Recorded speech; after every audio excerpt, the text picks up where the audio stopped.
Hi நண்பர்களே, நம்ம இப்போ என்ன பண்ண போகிறோம்னு பார்த்தோம்னா, வெங்காயம் தக்காளி வச்சு குருமா தாங்க பண்ண போகிறோம். சூப்பரான டேஸ்ட்டில் வெங்காயம் தக்காளி வச்சு குருமா பண்ணலாம் வாங்க.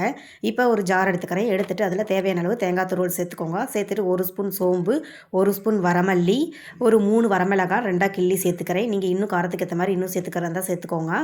சேர்த்துட்டு இப்போ நம்ம பொட்டுக்கடலை ஒரு 2 ஸ்பூன் அளவுக்கு எடுத்துக்கோங்க. அதையும் சேர்த்துட்டு கொத்தமல்லி கொஞ்சம் சேர்த்துக்கோங்க. சேர்த்துட்டு நம்ம புதினா சேர்த்துக்கிறதா இருந்தாலும் சேர்த்துக்கலாம். நான் சேர்க்கலை. நீங்கள் சேர்த்துக்கிறதா இருந்தால் சேர்த்துட்டு கொஞ்சம் தண்ணி ஊற்றி பேஸ்ட் மாதிரி அரைச்செடுத்து வச்சுக்கோங்க.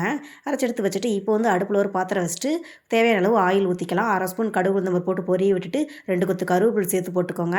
போட்டுட்டு ஒரு பெரிய வெங்காயத்தை நம்ம பேஸ்ட் பண்ணி வச்சுருக்கிறோம், அதையும் சேர்த்துக்கலாம். சேர்த்துட்டு வெங்காயத்தை நம்ம பச்சையாக தாங்க பேஸ்ட் பண்ணி வச்சுருக்கிறோம். அதனால் நம்ம வெங்காயத்தை நல்லா பச்சை வாசனை போகிற அளவுக்கு நல்லா வதக்கிக்கலாங்க. நல்லா எண்ணெயிலேயே நல்லா மிக்ஸ் பண்ணி விட்டு நல்லா பச்சை வாசனை போகிற அளவுக்கு நல்லா வதக்கிக்கோங்க.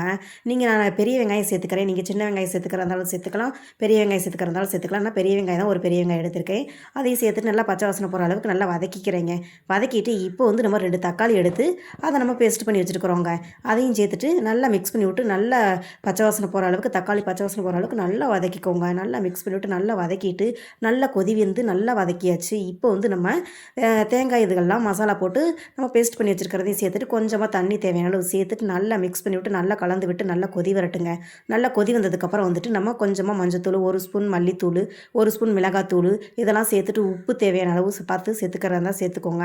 சேர்த்துட்டு தண்ணியும் தேவையான அளவு சேர்த்துட்டு நல்லா கலந்து விட்டுட்டு ஒரு மூடி போட்டு வச்சுக்கலாங்க. ஒரு 5 நிமிஷம் மூடி போட்டு வச்சு எடுத்தாச்சு. அவ்வளோதாங்க. நல்லா கொதி நல்லா குருமா ரெடி ஆயிருச்சு. இப்போ மல்லித்தலையை தூவி விட்டு நல்லா கலந்து விட்டுக்கலாங்க. அவ்வளோதாங்க. வெங்காயம் தக்காளியை வச்சு ஈஸியாக நம்ம குருமா செஞ்சாச்சுங்க. வெங்காயம் தக்காளி மட்டும் தான் இருக்குதா? இது மாதிரி ஒரு ரெசிபி ட்ரை பண்ணி பாருங்கள். ட்ரை பண்ணி பார்த்துட்டு எப்படி இருந்துச்சுன்னு கமெண்ட் பாக்ஸில் கமெண்ட் பண்ணுங்கள் நண்பர்களே. பாய் நண்பர்களே.